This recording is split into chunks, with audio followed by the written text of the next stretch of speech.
Hey guys, welcome to Redneck Off the Range. Today is going to be the first lake update of 2024.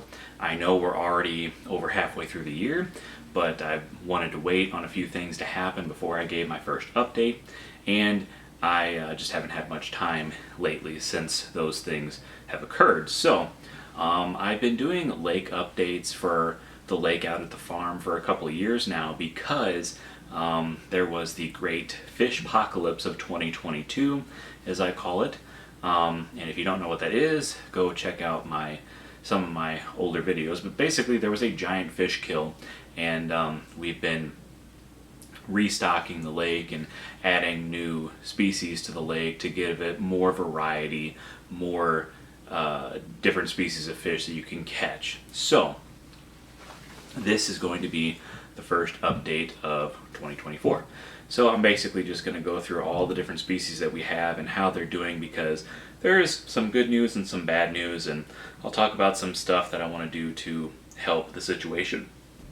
So starting off, we have the fathead minnows and the golden shiners. Now, the fathead minnows, we've had them forever, and ever since the fish apocalypse, I mean, a bunch of them survived, and we also have stocked them several times since then. I try to stock them once in the spring, once in the fall, at least a few pounds, but I've stocked up to 20 pounds at a time, with my own money, that is. And the golden shiners, I started stocking those in the spring of 2023. Stocked them, I think, 3 times already, and I've actually caught 4 of them between 6 and 7 inches long, so I imagine they're doing quite well. I don't know exactly how many there are, but I'm sure there's quite a few of them that are that size, and they're reproducing throughout the year. I think they reproduce kind of like bluegill, where they spawn about every month. So hopefully they're providing a lot of forage for the fish. Onto the bluegill, there are a ton of bluegill in there. There's big bluegill, there's little bluegill. I mean, you can catch anything from like 3 inches all the way up to 7, maybe even 8 inches bluegill. So there's a ton of them. They eat the fish food that we throw out on the weekends, and so they get really fat. They reproduce really rapidly. That's a good and a bad thing. We'll get back into that here in a little bit. So tons of bluegill, hybrid bluegill. The company that put the aerator in and gave us some free fish to help restock the lake. They gave us 200 hybrid bluegill. We had never had hybrid bluegill before, and I've caught quite a few of them, and they, just like the regular bluegill, they'll eat the fish food that we throw out, and they've gotten pretty big over the years, at least 7 inches. Maybe some of them are even a little bit bigger than that. So they put in 200. I put in another 100 this past spring. And that's just because they don't really reproduce. I like catching them, but you got to figure you really need to restock them a little bit here and there, maybe every 2 or 3 years, because some of them will swallow the hook and they'll die. You might want to keep some for fillets or for just to eat. You might lose some through the overflow pipe. You might lose some to birds. Some of them that get stocked might get eaten by larger predators. So you figure, over time you lose them, and they really don't reproduce. And if they do reproduce, they'll most likely reproduce with regular bluegill, because most of the hybrids are actually male, and that's the real reason why they don't reproduce. So I just restocked another 100, and they're like 3 to 4 inches long, and I caught a couple of them recently, and they're still about 4 inches long or so. So they haven't grown too much, but they haven't been in there very long either. So, but the hybrid bluegill, they're doing really well. You catch them quite frequently. The red ear sunfish is the next species, and we haven't really caught very many of these, but I've caught 5 this year, and 4 of those 5 were between 6 and 7 inches long, and I actually caught all 5 of them in the same weekend, or the same, like I went out there for 5 days, I think, and I caught 5 red ear sunfish. But that's all the red ear sunfish that I've caught all year. Reason for that is they're just harder to catch. They're not as plentiful as the bluegill. They don't reproduce as fast, and for the most part, I think they like to live down deeper. And so I'm not really gonna keep any of them because they really need to do a job. They need to start eating all the snails and help with all the grubs and all the parasites that you see in the fish. There's a lot of parasites in some of these fish. So the red-eared sunfish are supposed to help with parasite control. So as of right now, I'm not going to keep any red-eared sunfish. Originally, they stocked 400 of them, and we never had them before, so there wasn't any red-eared sunfish in there to begin with. So they stocked 400, and then I stocked an additional 300 just to help boost the population a little bit and to help with forage for the fish that live down deeper, like the perch and the walleye. They're supposed to help give. They're supposed to be a good forage base for those two fish because they're just down deeper and they don't grow as fast. And the perch don't have that big of a mouth, so a red ear is supposed to be a better fish for them to eat more often, I guess. At least that's what the fishery told me. So I stocked an additional 300, and that's what we got. So from there, we have the yellow perch, and I originally stocked 300 yellow perch in the spring of 2023. And I originally was going to get the 4 to 6 inch perch, but they only had the 3 to 4 inch perch, so that's what I got.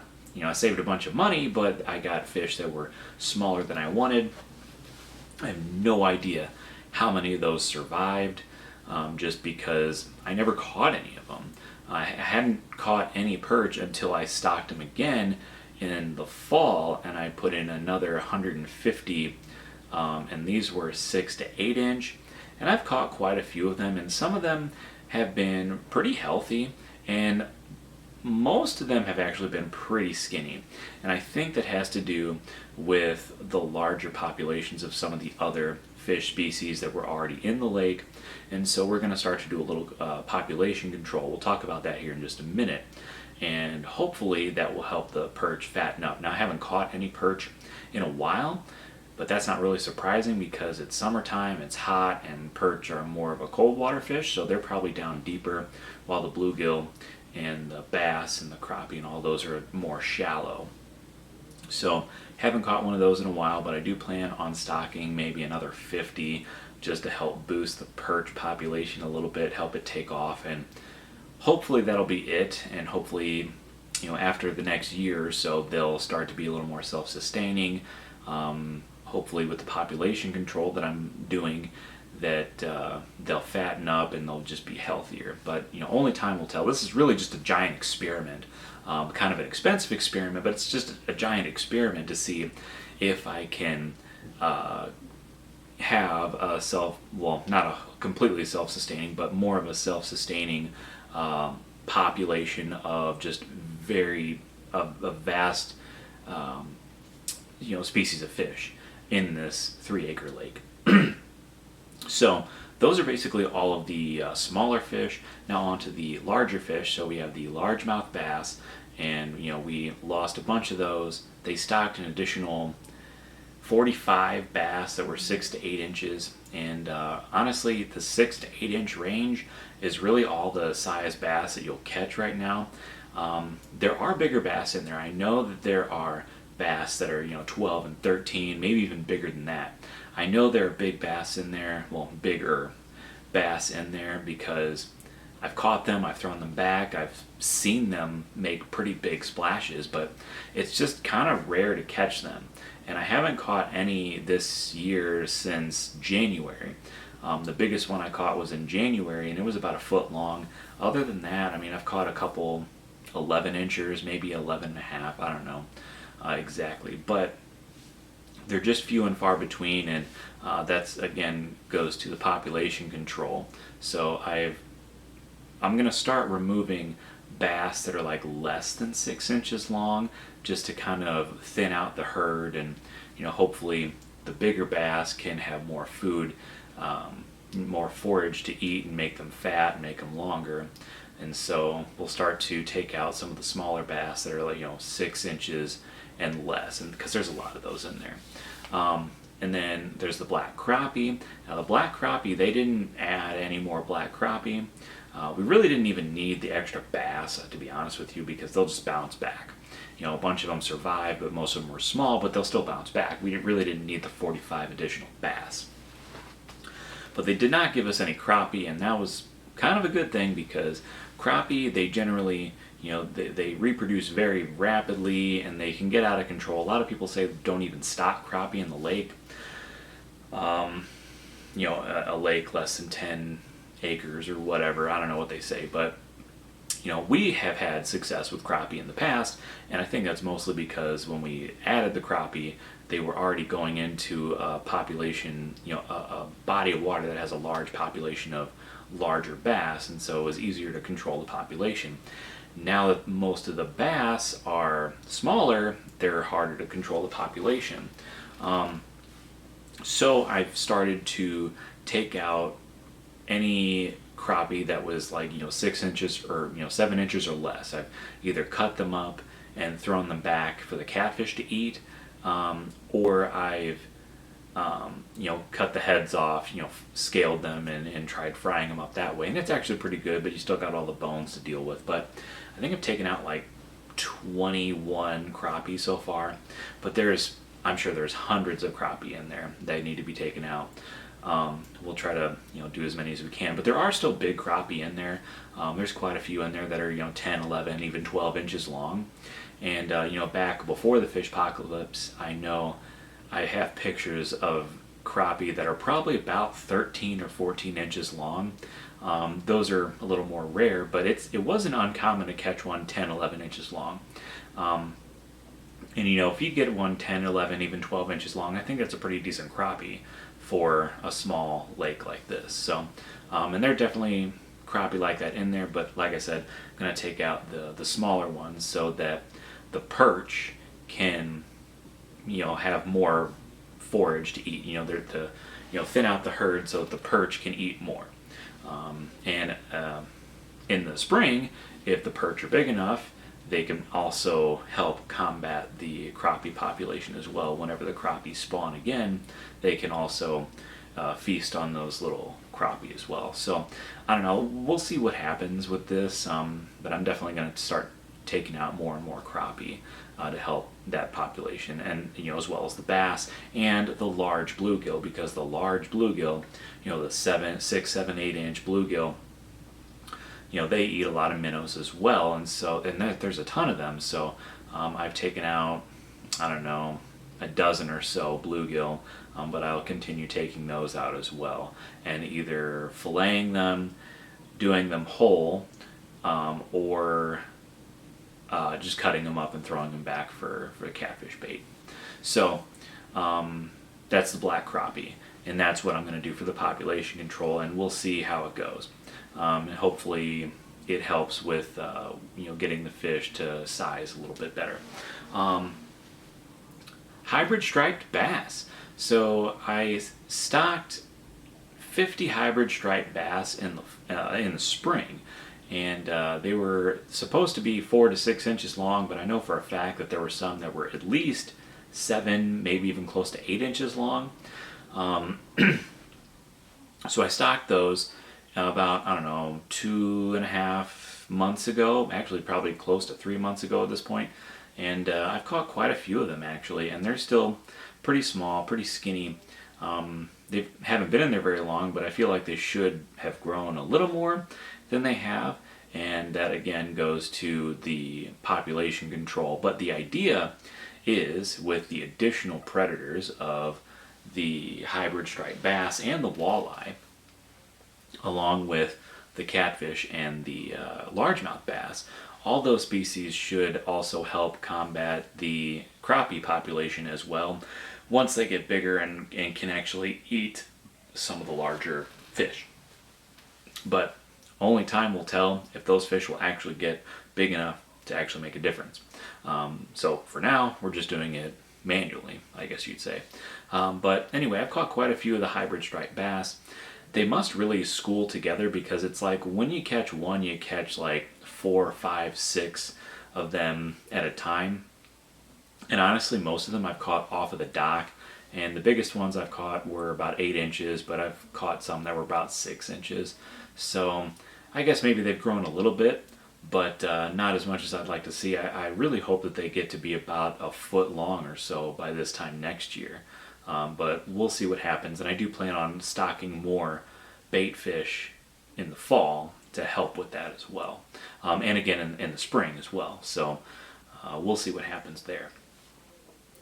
Okay, let's talk about the catfish. The regular catfish, the company gave us an additional 75 catfish that were about 6 to 8 inches long. I've caught 2 of those. One was about 7, one was about 9. So I think they're doing well. And but I have caught quite a few surviving catfish. Most of them, when I first started catching them, they were about 10 inches long. But now that I've caught them, most of them are about 14, 15, 16 inches long. And I've actually caught 2 of them that were probably 18 to 20 inches long. And one of them I actually weighed, and it was about 6.5 pounds. The other one I'm sure was right around there as well. So a couple of really big surviving catfish, but most of them are about 14, 15 inches long. And there seems to be quite a few of them in there, more so than I thought had survived to begin with, which is really good because I love catching catfish. It's my favorite type of fish to catch.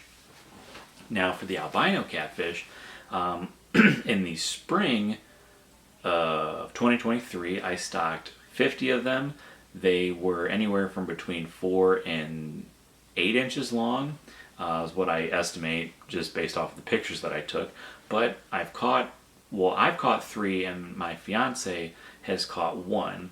And so the first one I caught last year was about 11 inches long, and then the other 3 that were caught were about 13, 14 inches long. So they seem to be growing pretty good, and they all seem to be very healthy.